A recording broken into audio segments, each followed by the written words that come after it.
نحمدہ و نصلی علی رسولہ الکریم اما بعد فاعوذ باللہ من الشیطان الرجیم بسم اللہ الرحمن الرحیم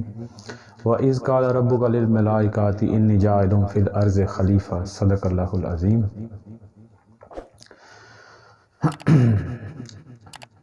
شروع ہے اللہ کے بابرکت نام سے، اس کے پاک اسم سے کہ جو اس کائنات کا مالک و مختار ہے، اور درود و سلام نبی آخر الزمان سرکار دو عالم محمد مصطفیٰ صلی اللہ علیہ وسلم اور آپ کی اہل بیت اطہار پہ، اور سلام اصحاب رسول اور اولیاء اللہ کی پاک ذات پہ کہ جن کی وجہ سے ہمیں معرفت دین حاصل ہوئی۔ ہماری گفتگو آج کا جو ٹاپک ہے وہ تخلیق آدم ہے، اور ابھی میں نے جو آیت کریمہ تلاوت کی وہ سورۃ بقرہ کی آیت نمبر 30 ہے، جس میں اللہ پاک نے اپنے ملائکہ سے مشورہ کیا کہ کیا میں وَإِذْ قَالَ رَبُّكَ لِلْمَلَائِكَةِ إِنِّي جَاعِلٌ فِي الْأَرْضِ خَلِيفَةً قَالُوا تَجْعَلُ فِيهَا مَن يُفْسِدُ وَيُسْفِكُ الدِّمَاءَ وَنَحْنُ نُسَبِّحُ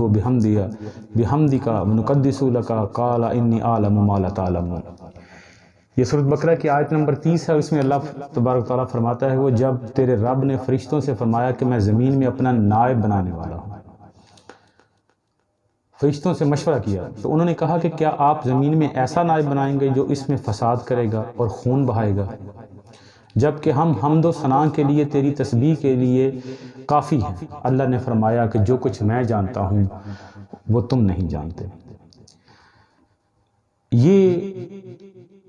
عالم ارواح میں تمام روحوں کی جب تخلیق ہو چکی، الست کا وعدہ ہو چکا، یہ اس بات کے بعد کی بات ہے۔ اگر ہم اس سے پہلے کہیں تو پھر اللہ نے انسان کو خلق کیسے کیا، یہ بات سمجھنے والی ہوگی۔ ہمیں اس چیز کو سوچنا ہوگا کہ قرآن میں اللہ پاک فرما رہا ہے کہ یہ ایک لمبی چوڑی بحث ہے، ہم اس بحث میں نہیں جائیں گے، سادہ سی سیدھی سیدھی گفتگو کریں گے، سیدھی سیدھی بات کریں گے۔ اللہ نے فرشتوں سے مشورہ کیا۔ اب یہ محبت سے جو کائنات میں انسان تخلیق ہو چکے ہوئے تھے، یہ وعدہ لے لیا جا چکا ہوا تھا۔ جو انسان محبت سے تخلیق ہوا، پیار سے تخلیق ہوا، کیونکہ ملائکہ اس محبت سے آری تھے، اس محبت سے واقفیت نہیں تھے رکھتے، اور آدم علیہ السلام کو اللہ پاک نے اپنا ایک نائب بنایا۔ یعنی اس سے پہلے ایسی کوئی مخلوق خلق نہیں تھی ہوئی، یعنی ایسی مخلوق جس کو چائس دی گئی ہو، جس کو مرضی دی گئی ہو۔ یعنی فرشتے تھے، ان کے جو اندر اللہ پاک نے ایک رپورٹ سسٹم تھا کہ جو اللہ پاک نے ان کے اندر پیغام رکھا وہ وہی کام کر رہے تھے۔ کوئی تسبیح کر رہا تھا، کوئی سجدہ کر رہا تھا، کوئی قیام کر رہا تھا، کوئی رکوع کر رہا تھا، اللہ کے حکم کی بجاوری ہو رہی تھی۔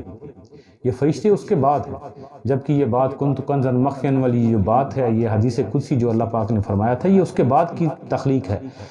فرشتے۔ تو اللہ پاک نے فرشتوں سے مشورہ کیا تو انہوں نے کہا کہ اے بار الہ،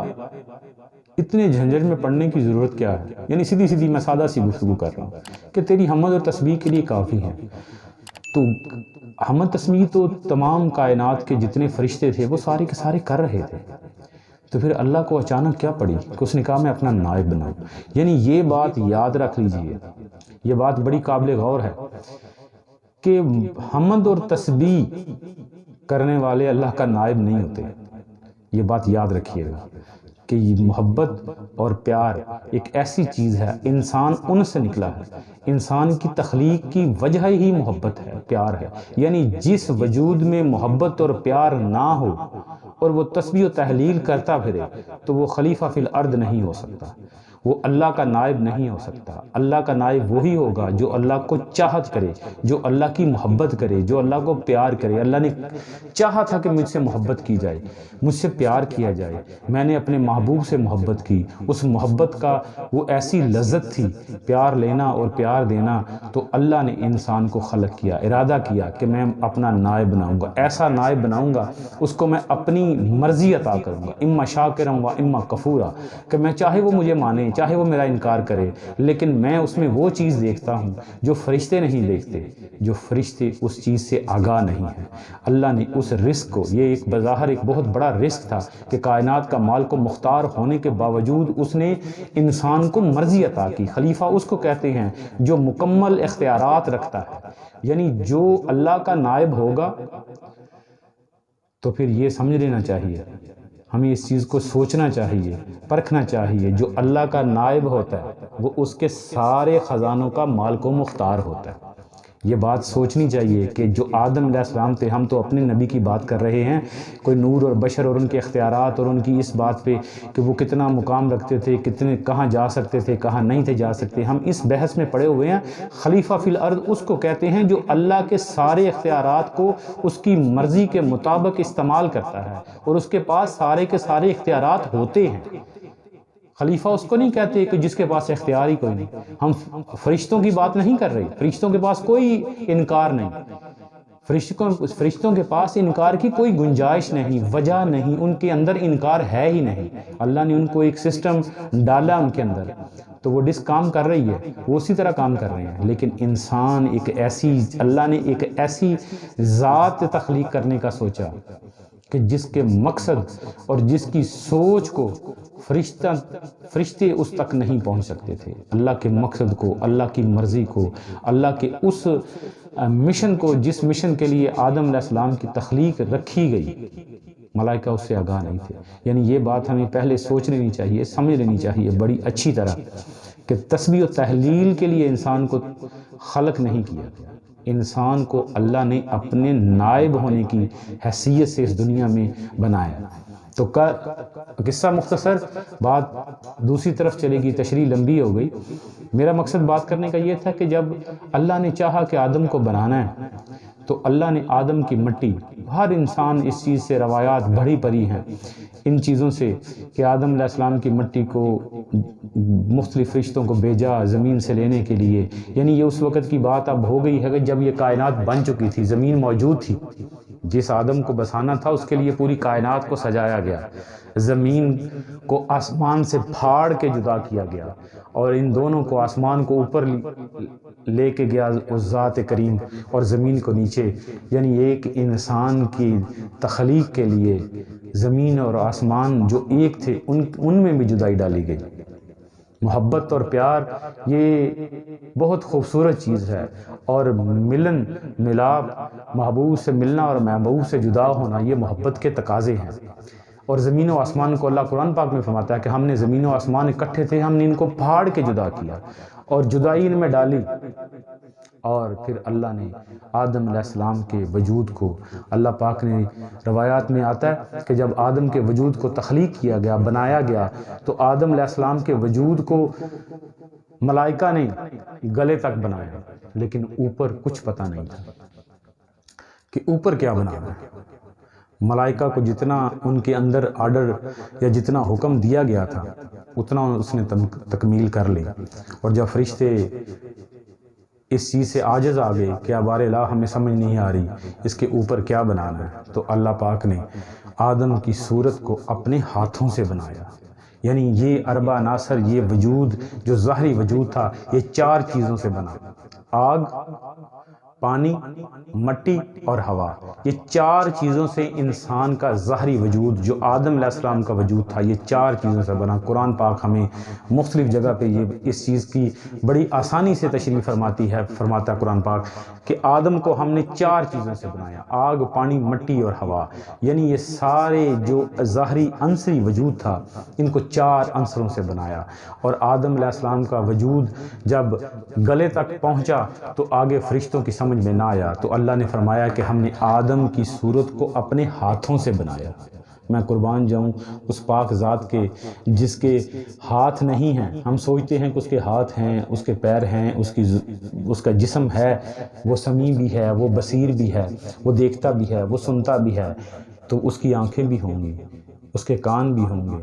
نہیں ہیں تو وہ سنتا تو ہے، وہ دیکھتا تو ہے، لیکن اللہ نے قرآن میں فرمایا کہ ہم نے آدم کو اپنی صورت پہ پیدا کیا، اور فرمایا کہ جب میں وَنَفَخْتُ فِيهِ مِن روحی، جب میں اس میں اپنی روح پھونکوں،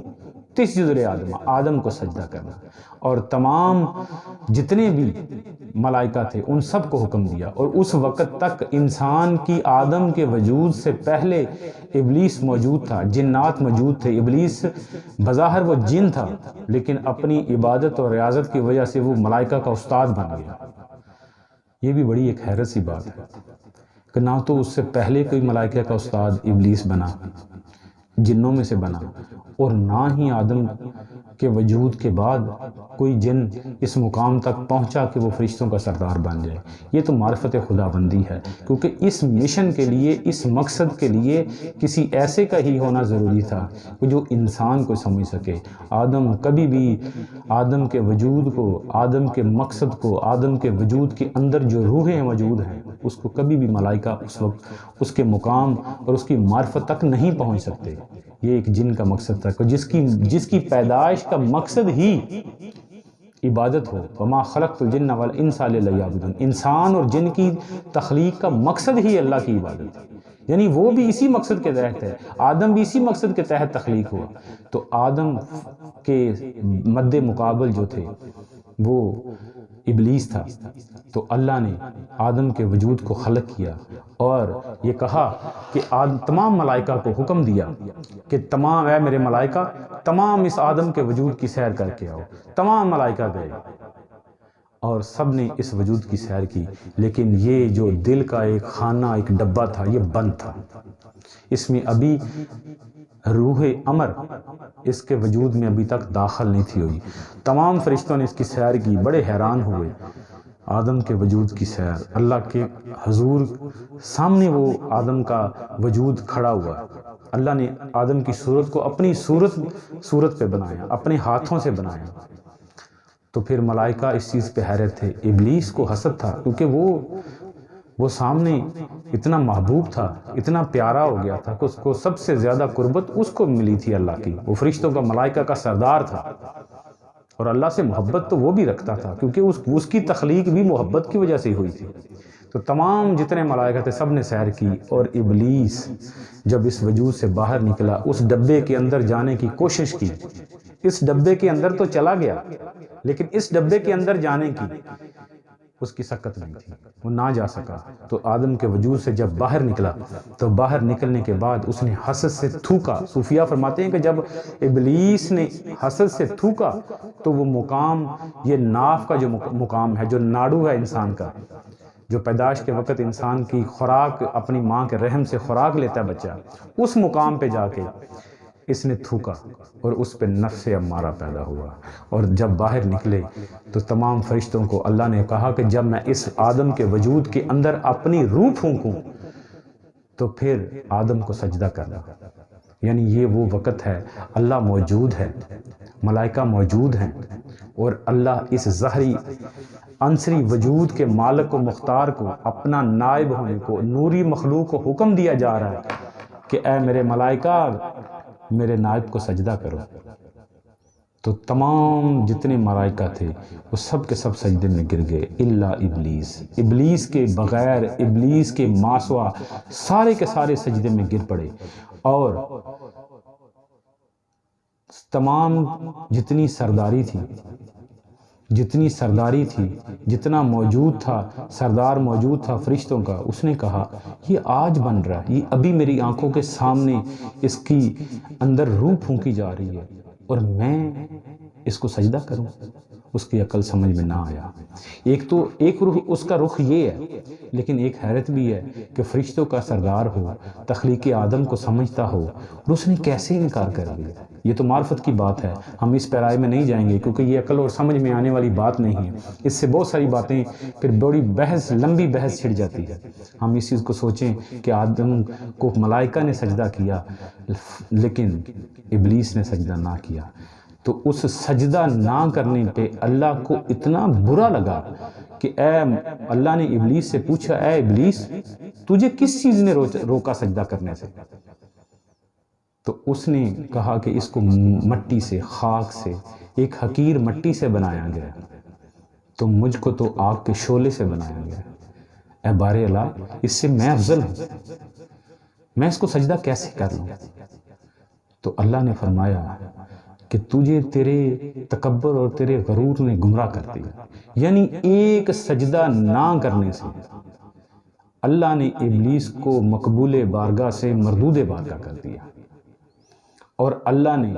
اس ابلیس کی ساری ریاضت، ساری زہد، سارے کمالات، جتنی تسبیح و تحلیل کی، جتنی اس نے محنت کی، ساری کی ساری ایک چیز سے ضائع کر دی کہ تو نے میرے نائب کے خلاف بات کی ہے، تو نے میرے نائب کو